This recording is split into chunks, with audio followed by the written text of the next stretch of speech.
Hello tout le monde et bienvenue à bord de l'Arche des Brumes. Je vous préviens tout de suite, cette vidéo n'était absolument pas prévue dans ma tête. Je viens de terminer de vous tourner la pile à lire pour le petit mois petite lecture février tapal. Et en fait je me dis que j'ai encore un peu de temps devant moi pour vous tourner des vidéos. Il y a le setup qui est installé, ce serait pas mal d'avoir quelques vidéos d'avance.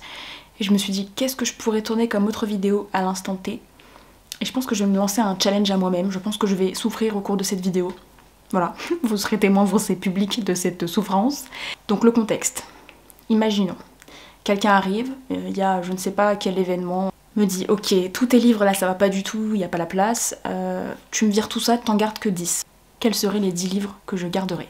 Et là je souffre déjà. Donc voilà, clairement je n'ai absolument pas préparé cette vidéo, je vais réfléchir en même temps que je tourne. Est-ce que vous êtes prêts? Parce que moi pas du tout. Ça va être compliqué. J'avais vu passer ce challenge sur plusieurs chaînes, je me demande si c'était pas sur la chaîne de Anne, donc Anne Littérarum. En tout cas, je m'étais notée dans les idées de vidéos à tourner, donc c'est le moment, je pense que c'est le moment. Évidemment, le premier titre auquel je pense, c'est évidemment La Passe Miroir de Christelle Dabos. Mais si je dois n'en garder que 10, je pense que je ferai le sacrifice de ne garder qu'un seul tome de La Passe Miroir, parce que je vais pas garder les 4, ça prendrait quand même beaucoup de place sur 10 déjà. Donc si je devais en garder qu'un seul, ce serait le tome 2, donc Les Disparus du Clair de Lune. C'est vraiment le tome que je préfère de la saga parce que je trouve que c'est celui qui est le plus palpitant, il y a une enquête de fou, moi je suis à fond à chaque fois dedans. Ça veut pas dire que je suis pas à fond dans les 3 autres, mais le tome 2 pour moi c'est vraiment le haut niveau quoi, le haut niveau, le Christelle Dabos dans toute sa splendeur. Bon bien sûr en deuxième saga qui me vient en tête là, il y a L'Assassin Royal de Robin Hobb. Vous me connaissez, si vous me suivez un petit peu, je pense que ça ne vous étonne absolument pas. Ça fait mal.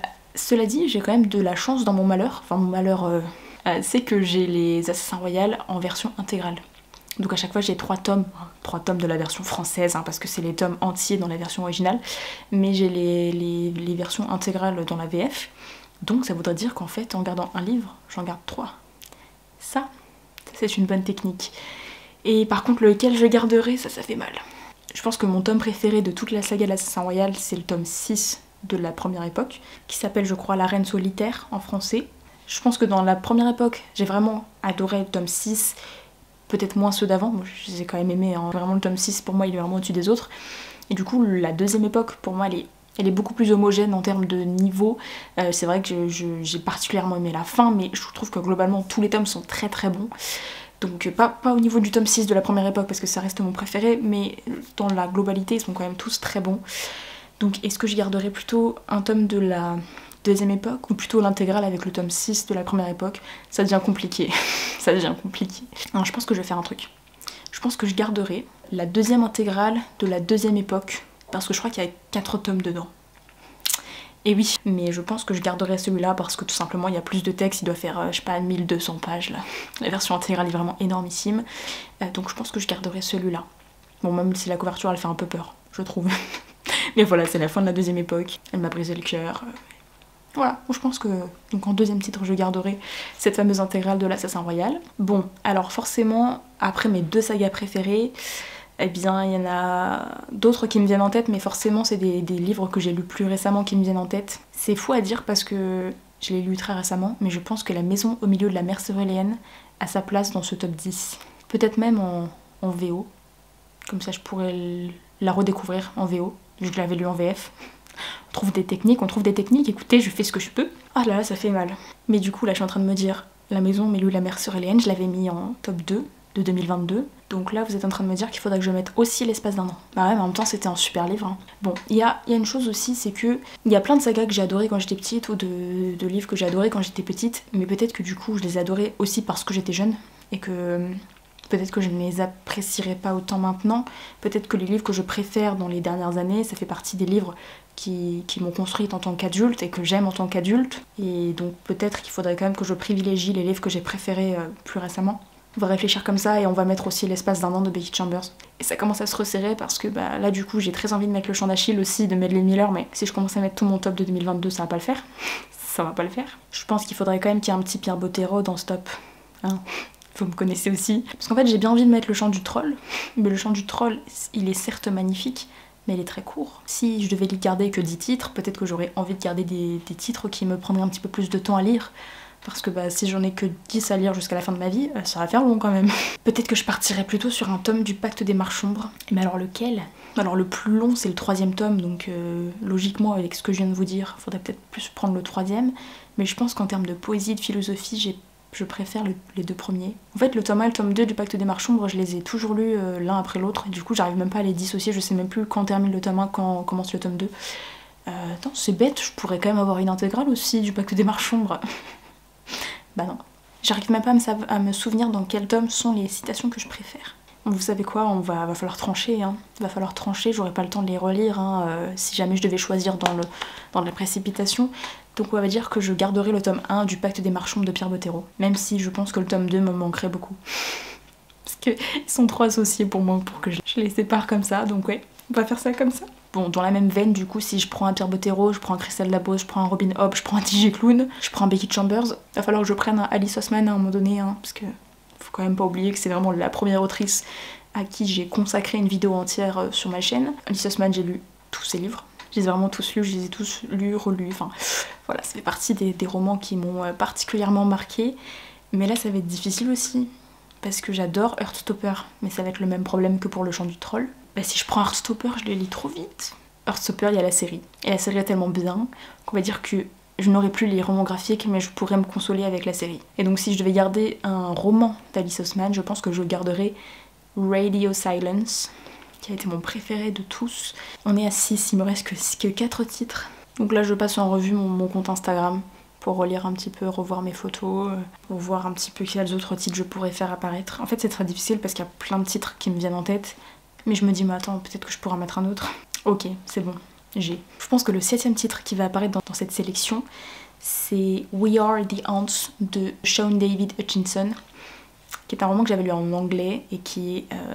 je n'arrive même pas à trouver d'adjectif, encore, maintenant, pour décrire ce livre. C'est un roman qui m'a profondément marqué, c'est un roman qui parle de santé mentale, un peu farfelu sur le contexte de base, sur le scénario de base, mais j'ai été tellement émue par ce livre, je pense qu'il a sa place dans cette sélection. Là c'est dur parce qu'en fait je vois plein de livres que j'ai adorés, mais vraiment je suis en mode, est-ce qu'il y en a pas un que j'ai encore plus apprécié qui mériterait sa place? Parce qu'il reste que 3 places là. Là ça devient tendu, il reste que 3 places en fait. Là faut peut-être que je réfléchisse d'une autre façon et de me dire quel roman j'ai tellement apprécié que ça me dérangerait pas de le relire toute ma vie. Parce que c'est différent, il y a peut-être des livres qu'on a adorés mais qu'on n'a pas spécialement envie de relire, ou en tout cas pas toute sa vie. Vous voyez là, il y en a un que je vois passer. Je me pose sincèrement la question. C'est Le Combat d'hiver de Jean-Claude Morleva. Donc ce livre, je l'ai absolument adoré quand je l'ai lu. C'est un roman qui m'a beaucoup inspirée. Qu'il avait une dimension d'univers et de personnages qui était vraiment hyper inspirante. Le problème, c'est que ça fait déjà un petit moment que je l'ai lu. Et est-ce que je l'aimerais toujours autant maintenant? Peut-être qu'il pourrait ne plus me plaire autant. J'ai beaucoup évolué, j'ai beaucoup appris sur plein de choses. Peut-être qu'il ne me plairait pas autant 7 ans après. Donc est-ce que je ferais le pari de le mettre dans ma sélection? Bah non. Je pense pas du coup, mais n'hésitez pas, hein, Le Combat d'hiver c'est un bon roman et je le relirai pour vous donner mon avis. Peut-être qu'il mériterait cette place dans cette sélection, mais écoutez, je ne peux pas vous dire à l'instant T, je ne peux pas. Bon, vous savez quoi, j'ai réfléchi. Et je pense que vraiment le Chant d'Achille mérite aussi sa place dans les 3 places qui restent. Bah oui, je sais, il y a 3 livres de mon top 3 de 2022, mais en même temps ils méritent. Et puis en plus, comme je les ai lus récemment, je sais que je les apprécierai encore. On va dire qu'en 8ème position, je mettrai Le Chant d'Achille de Madeline Miller. Et je vous encouragerai moi à le lire si ce n'est toujours pas fait parce que il n'y a pas de mots pour décrire à quel point ce livre était incroyable. Incroyable. Mais je pense que j'irai pas plus loin en fait dans le top de 2022. Typiquement si je prends n'importe lequel, The Prison Healer, c'était super. J'ai adoré ma lecture, c'était top, j'ai passé un trop bon moment. Mais par contre, c'est pas le livre que je choisirais à relire toute ma vie. C'était presque 2 places. Là je suis en train de réfléchir à nouveau, bon vous voyez vraiment c'est la réflexion intense cette vidéo.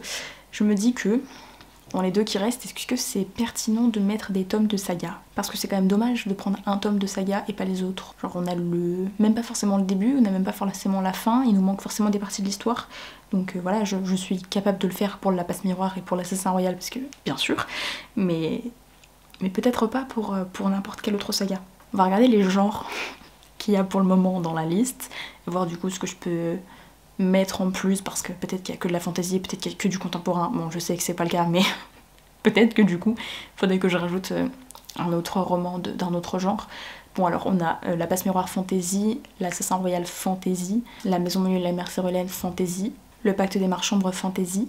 Donc il y a 4 fantasy pour le moment et le reste c'est du coup L'espace d'un an qui est un science-fiction et du coup Radio Silence qui est un contemporain, We Are the Ants qui est un contemporain et Le Chant d'Achille qui est un genre tout à fait propre à Madeline Miller je dirais. Bon c'est de la réécriture de mythes un petit peu on va dire.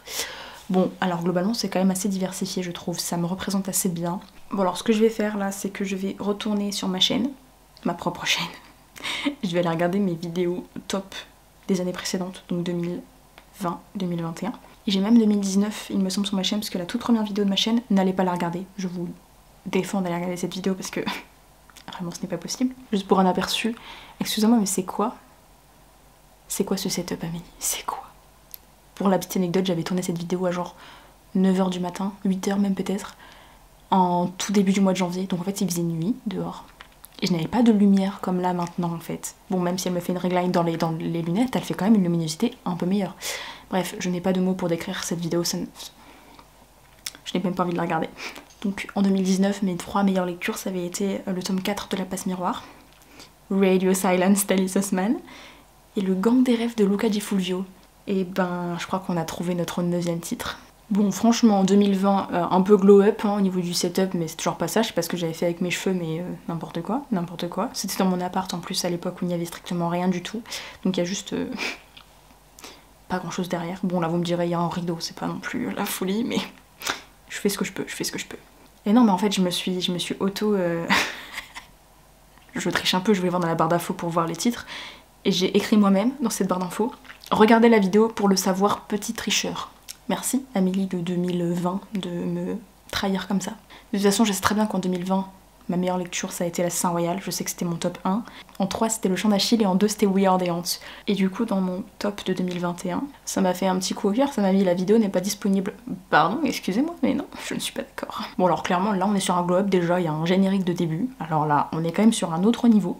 Et au niveau du setup, bon, c'est quand même beaucoup mieux. Merci l'évolution, hein, quand même. Et mais c'est difficile, parce qu'en 2021, ça a vraiment pas été une année de lecture vraiment formidable, une année formidable tout court d'ailleurs. Mais dans les meilleures lectures, bon il y avait Les Aventuriers de la mer de Robin Hobb, j'ai déjà mis un Robin Hobb, donc ce n'est pas possible.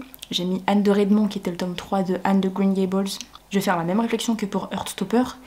J'ai beau adorer les romans, je privilégierais la série si jamais je venais à ne plus avoir les romans. Et j'ai pas envie d'en mettre un que j'ai lu en 2021. C'est pas parmi mes meilleures lectures de tous les temps, mais c'est pas des livres qui m'ont particulièrement marqué. Il y a eu des très belles lectures, hein, notamment La mer sans étoiles de Erin Morgenstern, c'était top.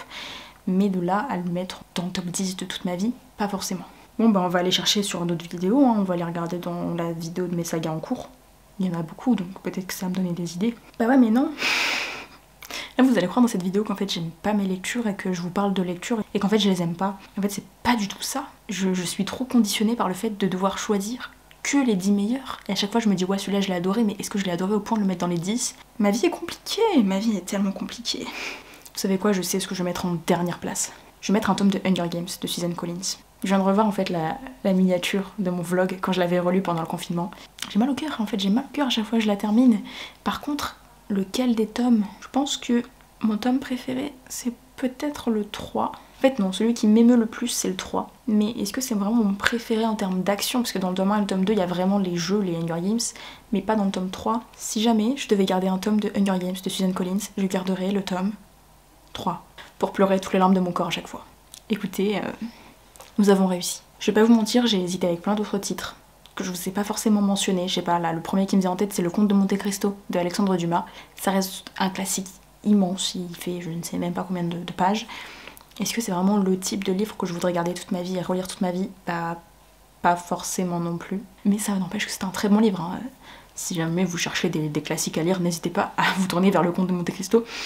Mais voilà, les fameux lauréats sont donc le tome 2 de La Passe Miroir, l'intégrale 2 de la deuxième époque de l'Assassin Royal, La Maison au milieu de la mer Céruléenne, L'espace d'un an, le tome 1 du Pacte des Marchambres, même si je suis déjà en train de regretter mon choix, mais il ne faut pas. Radio Silence, We Are the Ants, Le Chant d'Achille, Le Gang des Rêves, et le tome 3 de Hunger Games. C'est fait. Je suis sûre que quand je vais monter la vidéo, je vais être en mode oulala, mais j'aurais pas du tout dû mettre ça, j'aurais dû mettre ça, j'aurais dû mettre ça. Mais c'est pas grave, écoutez, à l'instant T, je pense que si on me demandait là maintenant tout de suite de choisir 10 titres à garder, mettons de côté le fait qu'ils sont en carton et que ce serait extrêmement embêtant à défaire, ben je pense que ce serait ces titres-là que je garderais. N'hésitez pas à me dire si pendant la vidéo vous avez eu, vous, 10 titres qui vous sont venus en tête. N'hésitez pas à me les dire, quels seraient, vous, les 10 titres que vous garderiez. Je vais vous laisser là, n'hésitez pas à me dire en commentaire si le concept vous a plu. Moi j'ai adoré le tourner, ça m'a fait bien rire. Et là-dessus, je vous souhaite de très belles lectures et je vous retrouve très bientôt à bord de l'Arche des Brumes. Ciao!